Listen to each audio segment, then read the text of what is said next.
Roman Reigns kicks off Monday Night Raw in his classic 25-minute entrance with the OTC one, and WWE probably got a new pyro guy because this guy was on point, unlike the guy that was doing the pyro at SummerSlam, because we all remember that pyro guy. That guy sucked. But before Roman Reigns could say anything, Cody Rhodes comes out, starts getting on the microphone, and says, "The last time you gave me your word, Roman, it was for a match. This time, it's not just a match, it's war." Cody extended that on saying, "I explained why I'm in this, but what's in it for you?" Roman says, "I've been in this war way longer than you, Cody, and you're just joining." And then he says he knows that we don't like each other, but there's one thing we have in common, and that's family. We don't play around when it comes to family. And half of this War Games team is my family. And the Usos were in my bloodline. They were my investment, and I want to see my investment through. Which is an interesting term Roman used, investment. Why are you saying investment to your cousins? Your cousins should not be in your investment. I'm just saying. It weighs. Yo, FBI, you might have to check on Roman, bruh. Is Roman in that gambling stuff, man? Yo, someone check on Roman, please. But Cody says, "Well then, welcome to my team." My team? Your team, Cody? Your team? Now, I'm the biggest Cody Rhodes glazer ever. But is it your team, Cody? Is it really?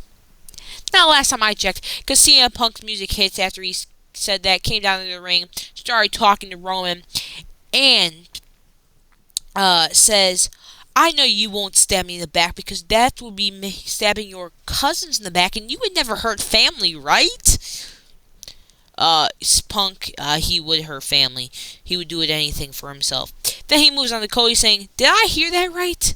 Did I hear that right? You said this was your team? Last time I checked, you're the champion of SmackDown, and I'm the champion of Raw." And then Roman gets fed up with this, saying, guys, just whip it out already and get the measuring tapes." Roman, what are they whipping out? The belt size? I know you're not talking about, maybe their foot size, maybe? Because I know you're not talking about I know you're not talking about that, Roman. I know you not. There's no way, Roman, right? Roman, why do you mean whip it out? Have you seen which one's bigger? Are you going to whip it out, Roman? Are you providing the measuring tapes? Like, there's so many questions involved with this statement. Then he says, "I don't care whose team it is, but that's how it would look way better on my shoulder." And he walks out of the ring, smiling and stuff, throwing the microphone, getting happy. And Punk says, "Who are you talking to? Are you talking about me or Cody?" And then he says, and he stops and he looks at the camera. "They'll find out." And walks away with this giddy old smile. Okay. So this is stirring up some drama. Guys, put down comments below. Who is Roman talking about when he says that title would look way better on my shoulder? Now, I hope he's talking about CM Punk, because he's kind of done this thing with the Code championship Cody's holding. He's done his thing with it. But he's never really had a feud or a title, like, feud with the title he buried at the WrestleMania 40 kickoff show in February of 2024, 2 years ago. And I think this will be a redemption arc for him in that World Heavyweight Championship, and it would look good on him. Also, you know what this means, guys. Roman back in the title picture. WWE is about to be cooking again. Now, I know I'm a D1 Cody Glazer, but let's be honest. When Roman's going after gold and when he's champion, WWE's just better. And yes, Cody.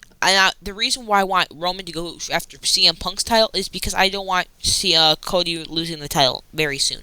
I just don't want that to happen. I feel like if we have Roman as champion and we have Cody as champion, I think it would just be a very, very good position the company could be in. You know what I'm saying? So yeah.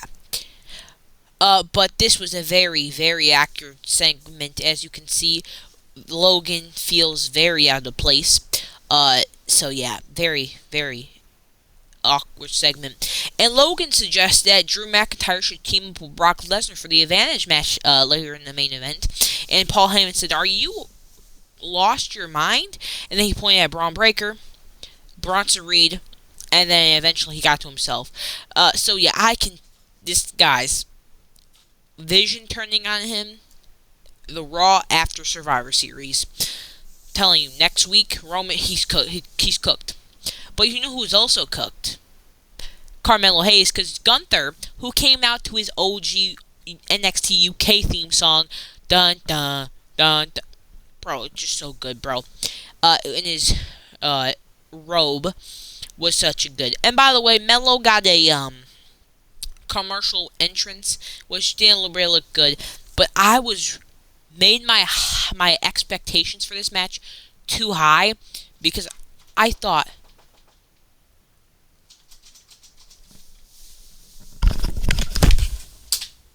it is bedtime. Why is the door We have to locked? get up Why early. is the door locked? I don't know. You did it. I didn't lock it on purpose. Let's go. Getting your ass up early so you go to bed. Okay.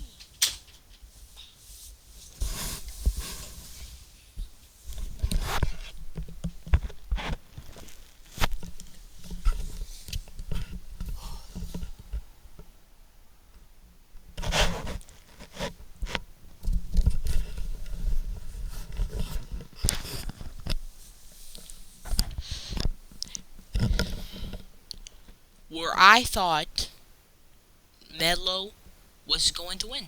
I'm not even joking. I thought Melo was seriously going to win this match. Uh, that's a mistake on my part, for real. I won't lie, it's a very big mistake on my part. I should not have thought that Melo was winning this match at all. But it was a pretty solid match, you know. We got that early Carmelo Hayes offense until, Gunther throws him on the mat and takes all the momentum away from it. Until Gunther starts taunting and Melo hits him with a nice power bomb. And then knee to the face and a springboard DDT. But when he tried to do that springboard clothesline, he gets knocked down with a chop. But after we came back from commercial break, we see Gunther get rolled up by Carmelo Hayes for the 1-2 ooh. And then he decided to pull out something that Jey Uso knows how to do best, and it's try to tap Gunther out with his own finisher. And he almost got it when Gunther put him into the sleeper hold. He flipped him and did the classic Bret Hart sleeper hold thing where he got the 1-2 ooh. But that did not fully happen. And then Carmelo tried to put the sleeper hold back in. Nice little super kick to the face, but Gunther wasn't having it and decided to toss Melo like he's a baby. But then Melo got back on Gunther's shoulders doing with the sleeper hold. But when he was trying to go for a springboard clothesline again, he gets knocked down by a boot with all the momentum taken out. But they did not stop Melo because he ended up hitting this nasty DDT after Gunther tried to do a powerbomb, but Melo reversed into a DDT. Then the first 48 reversal. Tried to do it again, but Melo countered it, or no, Gunther countered it, threw him to the outside, and then when Gunther was trying to chop Melo, Melo moved, and Gunther slapped the LED post, and Melo gave Gunther a DDT apron spot, which looked nasty. And we almost saw a count out here until Melo decided to flip over and land on Gunther's back, and then threw Gunther over the barricade, and Gunther decided to pull him out of the barricade, where we saw this crazy tornado type DDT on the outside, and Melo almost won the match. But if Jessica Carr the referee? Yeah, if Jessica Carr counted one more number, we would literally have Carmelo Hayes advancing to the finals. Like, I'm not even joking. That would have been crazy. But didn't stop there because Melo, when Gunther got in the ring, he took his advantage, started elbowing him and stuff. Tried to do his finisher, tried to hit the nothing but net, but missed. Got hit with a nasty clothesline that Gunther hit a powerbomb, which apparently this is just a kick out move now. Gunther put in the classic sleeper hold, but Melo started fighting back, but then Gunther decided to switch it up, hit another powerbomb for the 1-2-3, ending my hopes and dreams that Carmelo Hayes would advance to the tournament by beating Gunther. So yeah, Gunther's winning this tournament, and John Cena, GG's buddy, you're cooked. Anyway, the Usos, brought some, basically just announced in this segment that they were going to be the people, doing the, tag team advantage match. Which is probably for the best, because these two, are fighting who has the better championship, and Roman, wants one of their titles. And so yeah, these two are the only people on the same side here. Anyway, the GOAT, Dominic Mysterio, comes out, the AAA Mega Champion, comes out, starts talking in Spanish, and saying how he's going to beat John Cena at Survivor Series in his hometown and continue his greatest Intercontinental Championship reign of all time. But before Dom can continue, John Cena's music hits. Oh yeah, John Cena, even though he was his unscheduled appearance, made his appearance known. And he came out, man. Look at John Cena, man. He came out, started running the thing. We got even Stu. Look at Stu, man. He's recording John Cena. John Cena runs his way down to the apron. And Dom continues talking, right? But John Cena goes for business to himself and says, no. You don't want me to fight. Why don't you want to fight me here in the beautiful city, in front of these beautiful people of Oklahoma City? And Dom kicks John Cena viciously to the ground, giving him a 5-knuckle shuffle, a 619, and a froggy splash. Now, I'm gonna be... Okay, I can't stop this, by the way. I can't stop, bro. When I saw this, I started dying laughing. And then when I saw the kick, I started dying laughing. Also, Ray, why are you like 5 million seconds late? Rey Mysterio, you should have saved mini John Cena as soon as Dominic kicked him. Bro, you were late. This guy's the real heel part of this, bro. Bro, also... Ray is finally taller than someone. Congratulations, Ray. You're finally taller than someone. Anyway, it was time for JD McDonough versus Rey Mysterio. This was probably a solid match. You know, Ray doing his thing, JD doing his thing. Of course, we see Ray goes flying, start hitting his comeback moves with a seated senton, kick straight to the jaw, and this was a nasty standing Spanish fly. Of course, Finn Balor interfered with the tripping. Finn Balor got a head from JD McDonough, which led Rey Mysterio hitting the 619 with his little catapult splash for the 1-2-3. So yeah, also, when WWE showed the classic WWE podcast, and they showed Cody Rhodes' podcast guest, I was like, who is that? Right? I didn't know who this was, right? I had no idea who this guy was until I looked at the thing who says his guests were. It says his guest is Timothy Chalamet. I would have never guessed this was Timothy Chalamet. This guy did not need to cut his... You know, if Timothy Chalamet just literally kept his, like, beard, I might have been able to tell him, but I did not know this was Timothy Chalamet. This buzz cut threw me off. I won't lie to you, this threw me off. God, Timothy, don't ever shave your head again. Um, anyway, Adam Pearce needs a drink, because the New Day got him to crash out. And Grayson Waller also gave me to crash out as well. Yeah, Brock Lesnar showed up. The man showed up. But this was a pretty funny segment, if you ask me myself. Because Becky and her team came out, cutting the promo, taking all the credit for the assembly of her team. So yeah, that was pretty interesting.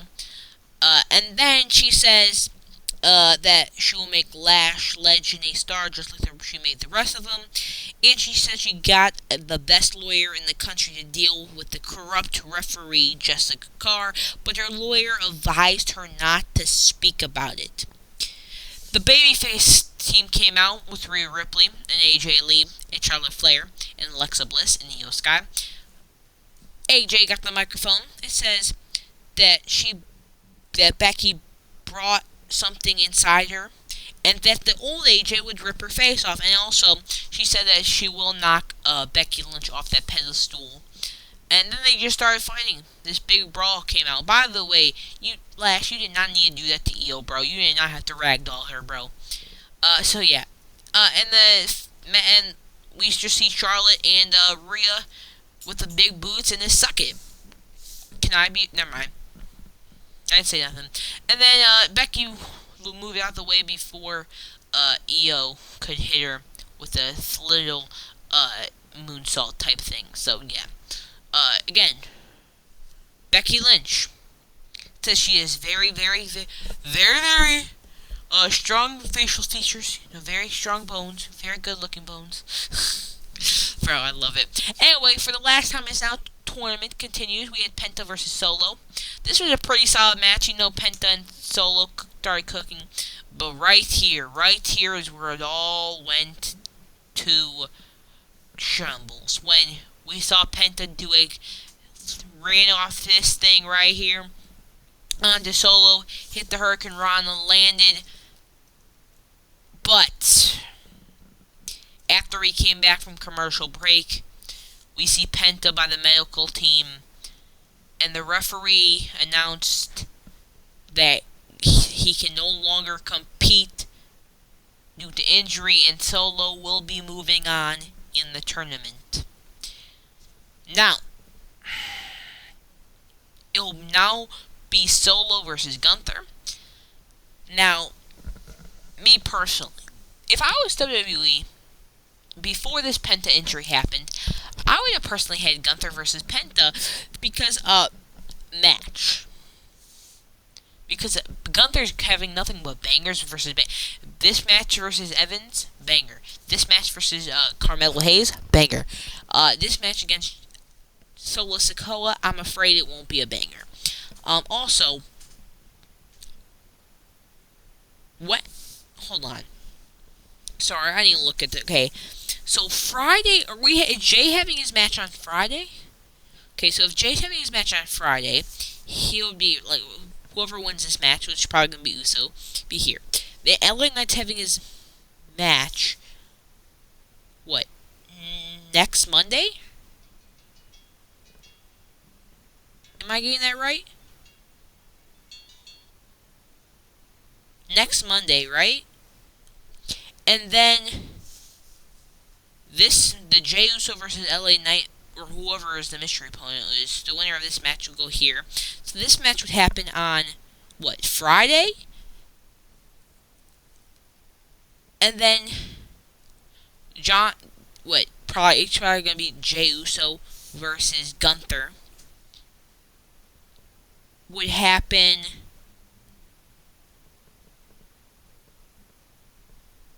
Monday,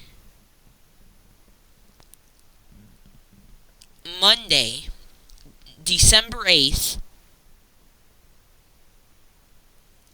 and then on Saturday of that same week, December 13th, would be the final match of John Cena's career. So you're telling me that it's literally Oh yeah, yeah, we're cooked. Yeah, why is the tournament? And they should have started this tournament way earlier. God, mm, bro, I'm not ready to see. No, bro. Ugh, can we? No. This sucks, man. This it truly sucks. Anyway, let's move on from this because I don't know. I'm guessing Maxine Dupree's opponent for the United this championship will be Roxanne Perez. Anyway, yeah, this was just a build up to Nikki Bellis and Stephanie Vaquer segment. Logan Paul came out, Drew McIntyre came out, the Usos came out, and this was a pretty okay match. Nothing too special. The only notable thing is right here. Jimmy's gum is in the middle of the ring, and someone definitely stepped on it. I feel bad whoever stepped on it. My God, I feel so bad for whoever stepped. Bro, it's right there. It's right there. Oh my God, bro. Jey Uso did his thing. Did a little botch, but it's fine. Jimmy did his thing, but Logan Paul tagged in and started flying towards Jimmy, knocking him off the apron. Jimmy gave Roman Reigns, or no, who's his face? Oh my God, it's right there. The gum's right there. Oh God. Oh, that's disgusting. Anyway, Jimmy did his little enziguri thing, his classic, whatever that was, a DDT or I don't even know, a springboard type thing. Logan Paul took advantage, but a super kick by Jimmy and a nasty spear by Jimmy to Logan. Uso splash, but got broken up by Drew McIntyre. Cody and CM Punk came out to take on Bronson Reed and Braun Breaker. Jey Uso went flying over the top rope, but Logan Paul was playing smart, rolled Jimmy up for the 1-2-3, making the heel team getting the advantage for War Games. But this just turned out to an absolute brawl. Then Roman came out, Superman punch, Superman punch, Superman punch. And then the babyface team was standing tall to end Monday Night Raw. Psych! Brock Lesnar came out with Paul Heyman.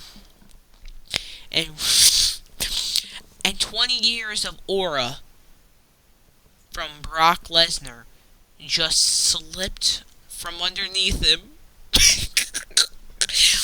Because it's when he was making his entrance, Brock Lesnar slipped and did a whole back roll. Oh my God, bro, I started dying laughing. Oh my God, bro, this guy's in negative to 150 aura, bro. Bro, this year alone, Brock Lesnar has ripped his pants and slipped on Monday Night Raw. Anyway, this turned into a brawl. But who really cares? Because this literally brawl lasted for 2 seconds until we went to the Netflix screen. So yeah, that was pretty noteworthy. Am I right? But yeah, this Monday Night Raw will be remembered for a couple of things. Brock Lesnar slipping and losing all of his aura. Roman teasing in the world title. And number 3, number 3, Carmelo Hayes and Gunther put on a classic of a match. Anyway, have a beautiful rest day. See you tomorrow. Subscribe to the channel if you're new. Anyway, bye.